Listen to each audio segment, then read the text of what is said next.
Well, thank you very much, Joe. It has been, for me, a real pleasure to be a partner, let's say, with the North-South Institute. Not only during these years I have been a board member, but actually before with the long interaction. And I'm happy also to see that Roy Culpepper, the former president, is also here has been a source of inspiration, a source of inputs into the development debates through the years. When I was invited to speak at this meeting, I made it clear that I know nothing about Africa. Okay, so I do know, however, something about natural resources, simply because I come from a region which has largely developed, let's say, on the basis of natural resources, with the advantages and disadvantages, as I will make clear that implies. So I want to, I'm going to really talk about Latin America, and in a sense, what we have learned, and not necessarily what we can teach, because or you can say we also can, you teach out of failures. In some cases, yeah, we have successes and we have failures that we want to underscore. So let me just go briefly to let's say, to highlight some of the important episodes, let's say, in Latin American history associated with natural resources. The big jump in development in Latin America actually took place in the late 19th and early 20th century based on a commodity boom. So in a sense, it's very similar to the story of today. And I would say, and some good parts and bad parts of that story. The good parts is that there was a significant growth in incomes, and a significant investment, particularly in infrastructure. But at the same time, for instance, there is a significant lack, or there was a significant lack in education, vis-a-vis, for example, in particular, the natural resource-rich developed countries of today.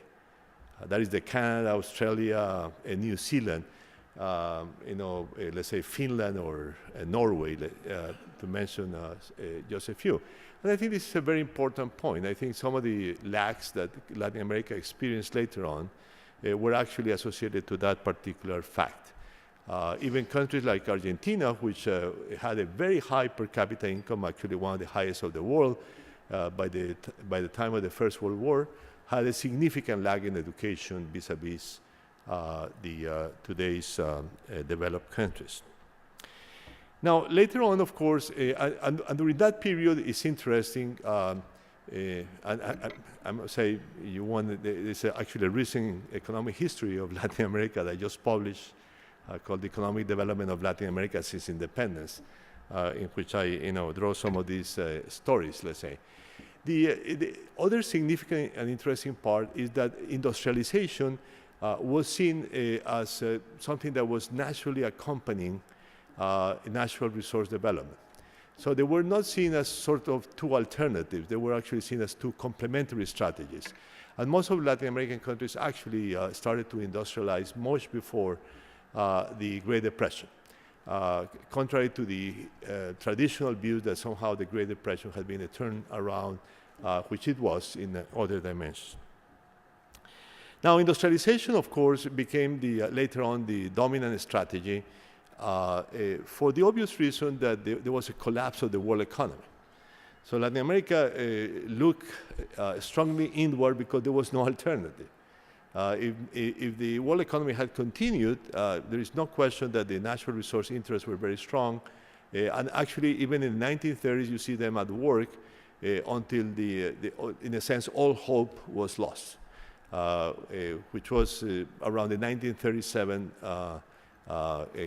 recession in the United States. We lost all hope of recovery of natural resource exports at the time. So the industrialization then became, in a sense, the main strategy.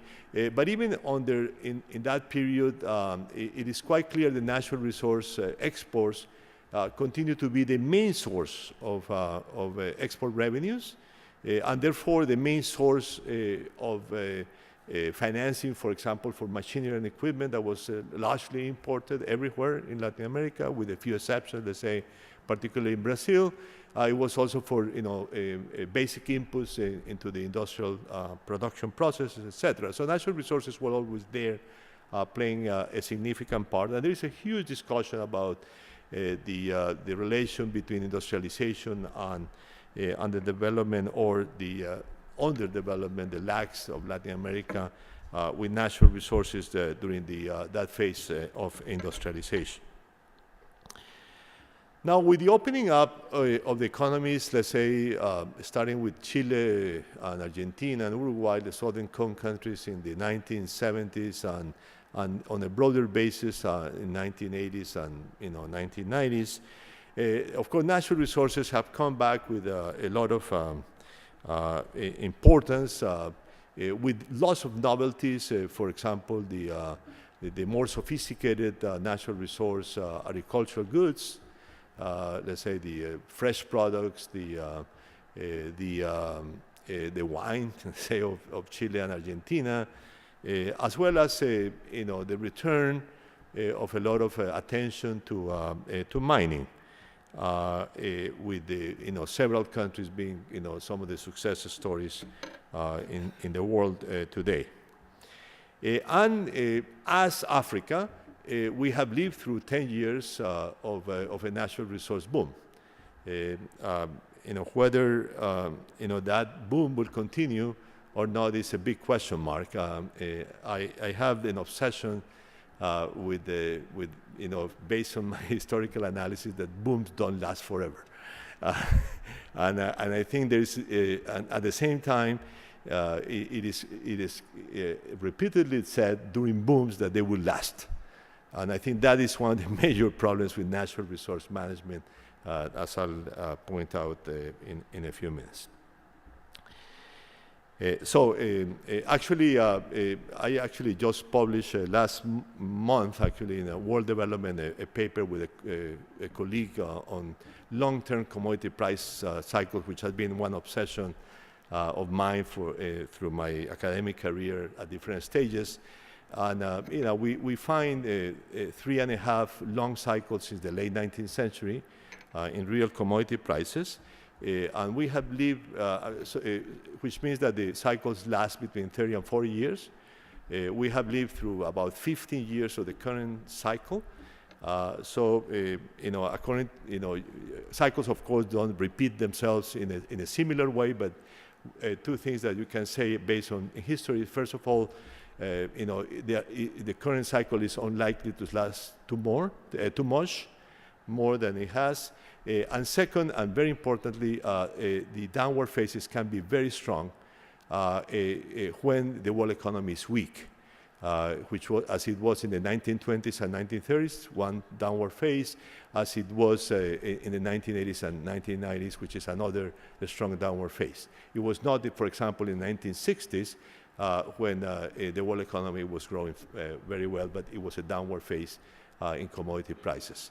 So I would say, and it has been my obsession, that, for example, that Latin America has actually overspent the current boom, and I'm afraid other parts of the developing world are doing the same. I don't know exactly the data about Africa, but be aware that this is a major problem. Now, based on that history, I have three basic objectives, let's say, that I wanted to underscore. The first is the need to diversify. The second is the management of cycles in commodity prices. And the third is the political economy of natural resource rents. There are many other issues. For example, the issue of conflict. Actually, today I saw in the Canadian press just a question about gold mining in my own country, Colombia, which is a very severe problem of conflict. But there's a rich history of conflicts around, I mean, not necessarily of a national scale, but of a local scale, there's plenty of conflict. For example, the literature on Peru is rich of stories about the issue of conflicts at the local level. And of course, in Colombia, it is now broadly said that illegal exploitation of gold is becoming the substitute for financing of violence, a substitute for narcotics trade as a source of financing for violence. So it's a real important problem, but I'm going to leave that aside to concentrate on the other three, mainly economic problems. So on the first, on the issue of long-term diversification, let me point out that it is quite clear that countries have to use natural resources to develop other things. Otherwise, countries remain at relatively low levels of development. And I think there is a very strong evidence of that. I cannot go through it, but this means, some basic things like, for example, use the natural resource revenues to build a better infrastructure, a better education system, a better social protection system in general, which are the basis for later development, but also to create capacities to produce other things, totally other things, and that requires in general, and the more you have a strong comparative advantage in a particular natural resource, the more you have to have a state intervention to diversify. So diversification is not produced automatically. Actually, during the periods of booms, there is actually the opposite. The market incentives us to continue in natural resources. So only there is a very explicit state policy to somehow diversify the economy away from natural resources, you are actually going to be stuck in the problem of natural resources. And this issue of a dominant sector is a historically very important issue in Latin America. I mean, in my own country, until the 1970s, the macroeconomics of my country was coffee. Was the economics of coffee. But you look at the history of Venezuela until the present is oil, or look at the history of Chile until the present is copper, despite the efforts at diversifying.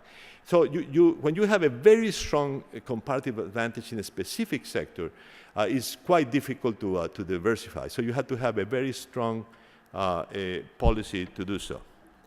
Now, in that regard, let me say that it is a huge difference between agriculture and mining that we see through history. Agriculture has a very specific advantage that it creates more linkages at the domestic level.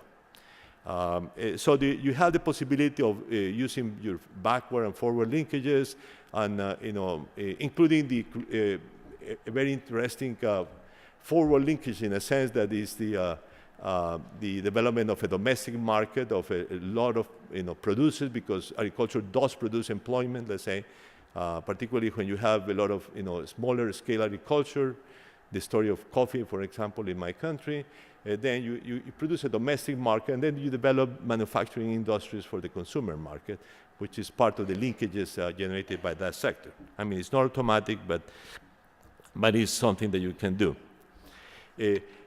Internal agriculture has one disadvantage that is important, certainly important for my own country, and having been actually Minister of Agriculture, I'm very conscious of that, which is the fact that research at the international level on tropical agriculture has been significantly underfunded historically. There is a lot of knowledge about temperate zone agriculture in the world. There is very limited knowledge about tropical agriculture. And unfortunately, the efforts to increase financing of this area has been extremely limited in recent years. So there is a consciousness of that fact. Now, there is one advantage. Several countries actually do have, developing countries that in the tropics do have strong research institutes in agriculture. Brazil's being the most impressive of all. So there is a possibility of really doing a major push towards better knowledge of tropical agriculture in the future. But this remains a limited issue and a very important issue, of course, for Africa.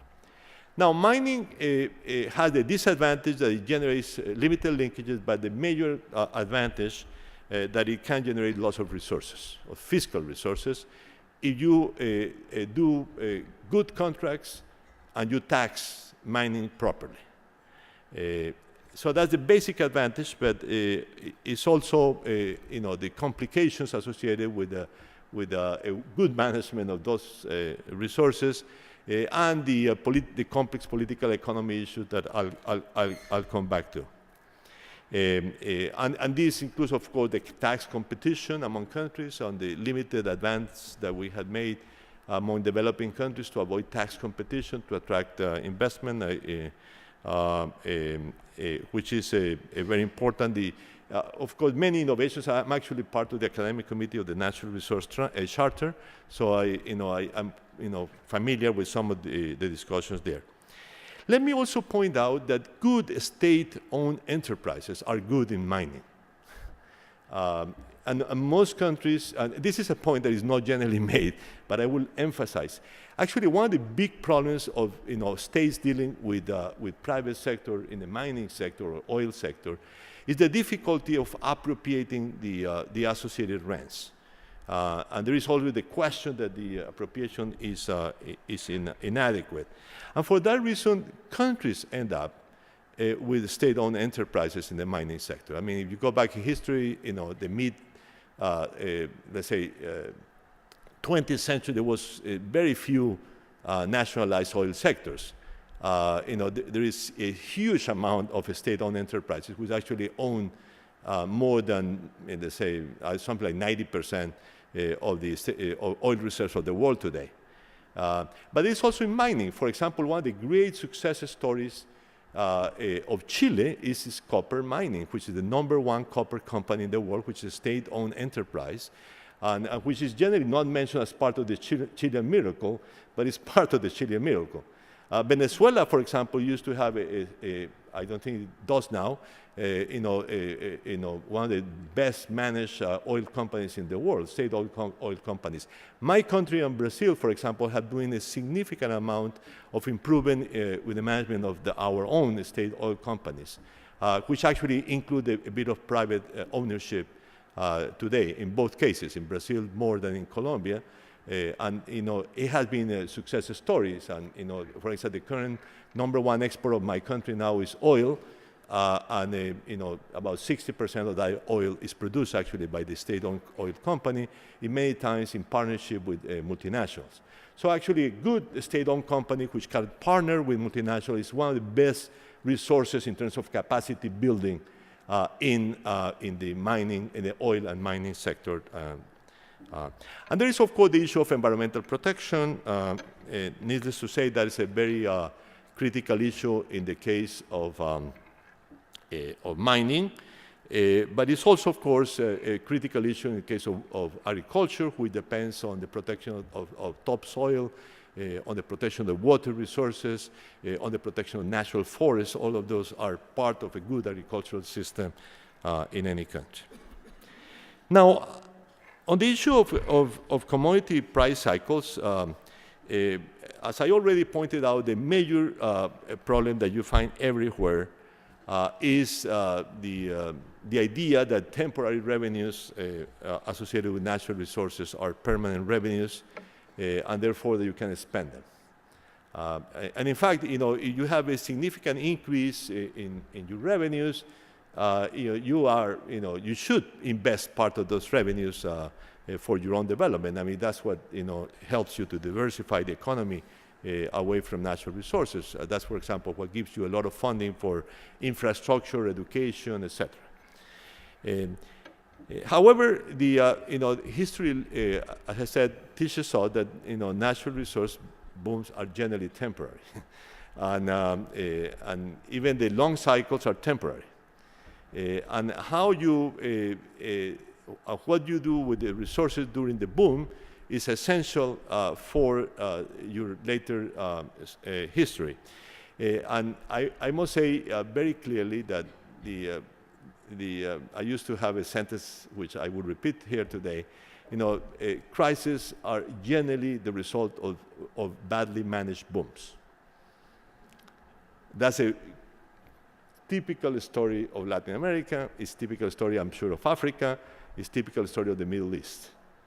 And so that there are countries that during the boom years there is a tendency to overspend, in areas that are not priority areas for later development, and there is a lot of political pressure to do so, and to actually even to consume a large part of those revenues, which make sense in part in low-income countries, I must say. But you have to see how much you can use resources in that way.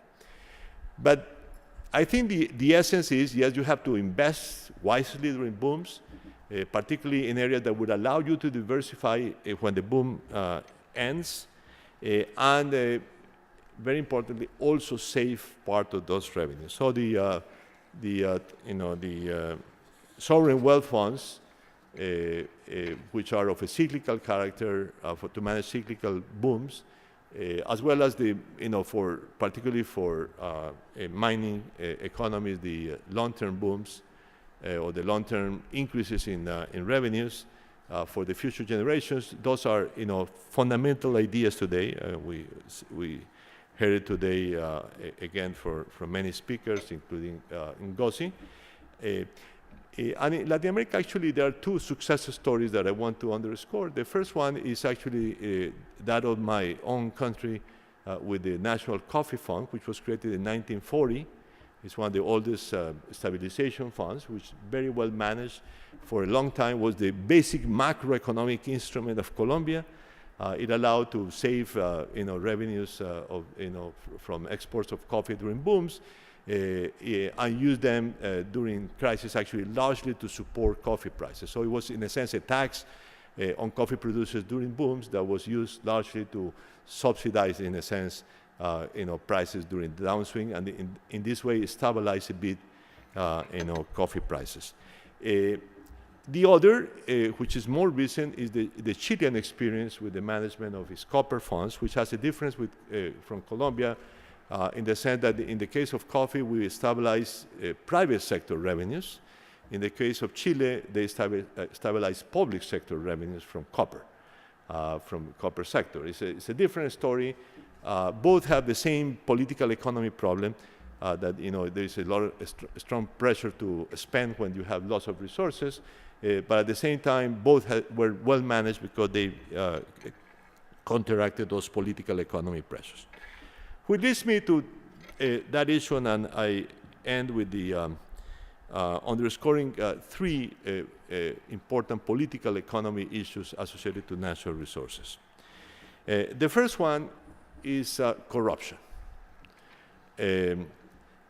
So the corruption, and we have heard quite a bit today about that, and we'll probably hear today, Transparency International being a major player in that regard, of how to avoid corruption in natural resources. And I would just underscore that there are many forms of things that we don't call corruption that are really corruption. For example, this story of transfer pricing of mining companies is a form of corruption. And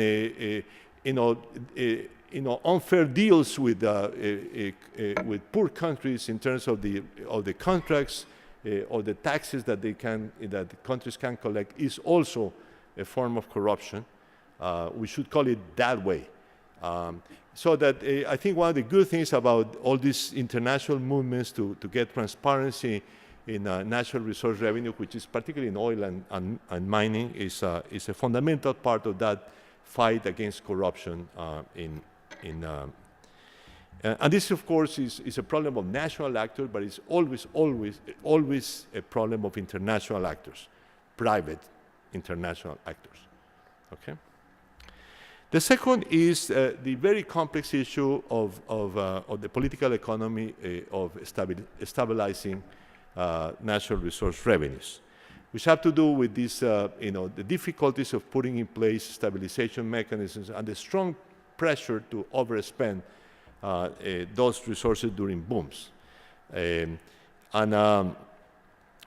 is no single recipe for that, but except that you have to have strong institutions that somehow take the management of those resources out of the political pressure to spend them.